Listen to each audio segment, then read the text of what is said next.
नमस्कार। सत सनातन धर्म की जय हो, भारत माता की जय हो। साथियों, ये जो नया राष्ट्रपति बना है मालदीव का, मोहम्मद मोइजू, ये चीन की गोद में बैठ गया है। परंपरागत दोस्त भारत को छोड़कर ये इस्लामिक कट्टर सोच वाला आदमी चीन के बहकावे में आकर, फुसलावे में आकर कुछ ज़्यादा ही उछल गया है। इसके मंत्री अपनी सीमाओं को लांघ गए हैं। साथियों, छोटा सा देश है, 5 लाख की आबादी वाला। एक ही शहर है यहाँ, माले इसकी राजधानी है, जहाँ 1 लाख की आबादी है। 1200 द्वीपों का समूह वाला, जिसमें 200 द्वीपों पर लोग रहते हैं इसके। और प्रकृति ने इसको बहुत कुछ दिया है। सुंदर, दक्षिण एशिया का सबसे छोटा सुंदर, और इसका साफ स्वच्छ समुद्र, प्रकृति ने इसको खूब सुंदरता दी है। जीव जंतु लोग दुनिया से देखने भी आते हैं। भारत से 2 लाख से अधिक लोग पर्यटन करने यहाँ जाते हैं हर साल।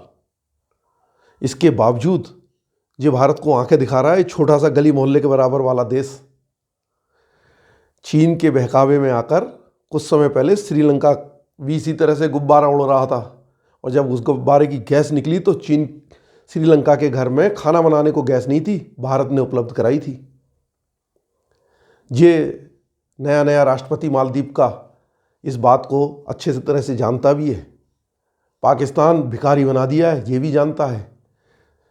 नेपाल की हालत खराब है, ये भी ये जानता है। चीन से परेशान है, ताइवान परेशान है, ये भी ये जानता है। इसके बावजूद भारत को ये आंखें दिखा रहा है, छोटा सा देश मक्कार। ये इस्लामिक देशों की यही सोच होती है। टर्की को आपातकाल में, बुरे समय में हमने मदद की थी सबसे पहले दुनिया में, भूकंप के समय। और आतंकवादी पाकिस्तान को अपनी गोद में फिर बैठा लिया उसने। आतंकी पाकिस्तान को तो हमने अनेकों बार मदद की है। यही इस्लामिक देशों की सच्चाई है। ये मोहम्मद मोइजू, मालदीव का राष्ट्रपति, अच्छी तरह से जानता है कि चीन में मुसलमानों की क्या हालत है। वे माथे पर ईंट नहीं रगड़ने देते हैं, दाढ़ी रखने नहीं देते हैं, छोटे भाई का पजामा बड़े भाई को नहीं पहनने देते हैं, सुन्नत करने नहीं देते हैं, ईद मनाने नहीं देते हैं, रोजे रखने नहीं देते हैं, धार्मिक किताब को रखने नहीं देते हैं, मज़ारें मस्जिदें नहीं बनाने देते हैं। उसके बावजूद ये कम्युनिस्ट मानसिकता के लोग, ये टर्की और मालदीव और पाकिस्तान जैसे लोग उनके उसमें बैठते हैं, गोदी में बैठते हैं। ये इनका इस्लाम है, ये इनका चरित्र है। इनके अंदर कोई भी नैतिकता नहीं है, सही मायने में तो ये बात है। और ये किसी योग्य नहीं है, अयोग्य लोग हैं। इससे पहले जो राष्ट्रपति था वो इंडिया फर्स्ट की नीति पर चलता था। और जब से ये राष्ट्रपति बना है, इंडिया आउट, इंडिया की जहाज आउट, इंडिया की सेना आउट, यही चिल्ला रहा है। जबकि हमारे केवल होमगार्ड्स के लोग हैं ना, अगर इसके वहाँ घुस जाए ना तो इसके 3 मंत्री को उठा लाएं यहाँ पर। इतनी ताकत है हमारे होमगार्डों में। सेना और पुलिस और पैरामिलिट्री तो छोड़ ही दो। दुनिया के चौथे सबसे शक्तिशाली वाले देशों को ये आंख दिखा रहा है। 5वीं दुनिया की सबसे बड़ी अर्थव्यवस्था को ये आंख दिखा रहा है।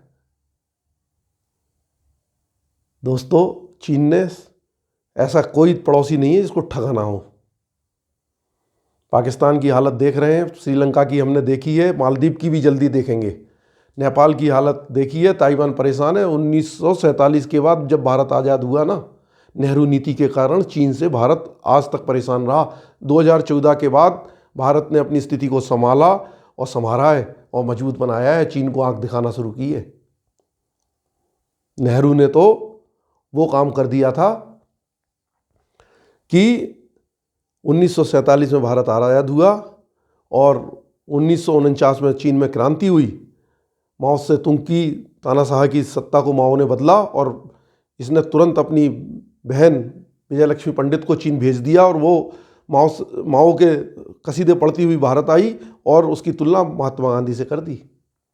और हिंदू चीनी भाई का नारा लगाने वाले नेहरू, सफ़ेद कबूतर उड़ाने वाले नेहरू, जिसकी वजह से तिब्बत चला गया, अक्साई चीन चला गया, कोको आइलैंड चला गया, अरुणाचल के ऊपर का बहुत बड़ा भूभाग चला गया। नेहरू वो प्रधानमंत्री है जिसने दुनिया की सबसे ज़्यादा ज़मीन पर, भारत की ज़मीन पर कब्जे कराए हैं चीन के द्वारा। और ये अच्छे संबंध की बात करता रहा और 1954 में चीन ने इसके युद्ध छेड़ दिया और नेहरू की हालत ख़राब कर दी। और 1952 में और 1955 में ये भारत रत्न भी ले लेता है उस पराजय के बावजूद। ये चीन के चंदे वाले वंशज, ये कोई टूल किट भी हो सकती है इन्हीं चीन के चंदे वालों की, मालदीव के इस छोटे से इस्लामिक सोच वाले व्यक्ति के साथ मिलकर। ये अनेकों टूल किट आ सकती हैं लोकसभा चुनाव के पहले। मैं बार बार कह रहा हूँ, संसद वाली अपन ने देख ही ली है, क्या नाटक हुआ है। ये ट्रकों वाली भी यही टूल किट थी। इसमें ट्रक ड्राइवर का भी भला नहीं है, उनके परिवारों के लोगों का भी एक्सीडेंट होता है। पूरे भारत के लोग यही चाहते हैं कि हिट और रन के केस ना हो, और उसके सुधार के लिए ही कानून बनाया गया है। मगर भारत में जो लोग जनसंख्या बढ़ाने की नीति पर चल रहे हैं, जो जनसंख्या विस्फोट को दे रहे हैं, बांग्लादेशियों और रोहिंग्याओं को, शरणार्थियों को भारत में मजे करा रहे हैं, उनके राशन, उनके आधार कार्ड और उनको सुविधाएं दे रहे हैं, वे भारत को कमज़ोर राष्ट्र के रूप में देखना चाहते हैं, कमज़ोर सरकार देखना चाहते हैं, टूटी फूटी लंगड़ी सरकार देखना चाहते हैं, जैसे 1991 से लेकर चली थी। और भारत सबसे कमज़ोर राष्ट्र की अर्थव्यवस्था में श्रेणी में आ गया था।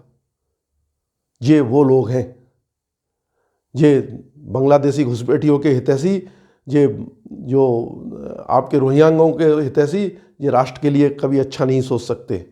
मगर हमारे देश ने राष्ट्रवाद दिखाया, ये सबसे बड़ी खुशी की बात है। मालदीव के होटलों के रिजर्वेशन, एयरलाइंस के रिजर्वेशन कैंसिल करा दिए, एक सख्त संदेश दिया। हमारे प्रधानमंत्री ने बोला कम है, किया ज़्यादा है। लक्षद्वीप जाकर समुद्र के पास कुर्सी पर बैठ गए और साफ संदेश दे दिया कि तुम्हारे से अच्छा डेवलप करके लक्षद्वीप को दिखा देंगे। हमारा सबसे छोटा केंद्र शासित प्रदेश है, केवल 70,000 की आबादी वाला है, और बहुत मौके हैं वहाँ पर पर्यटन के। और हमारे देश में भी राष्ट्रवाद पैदा हो रहा है, ये सबसे अच्छी चीज़ है। वो मोदी जी ने 2014 के बाद किया है।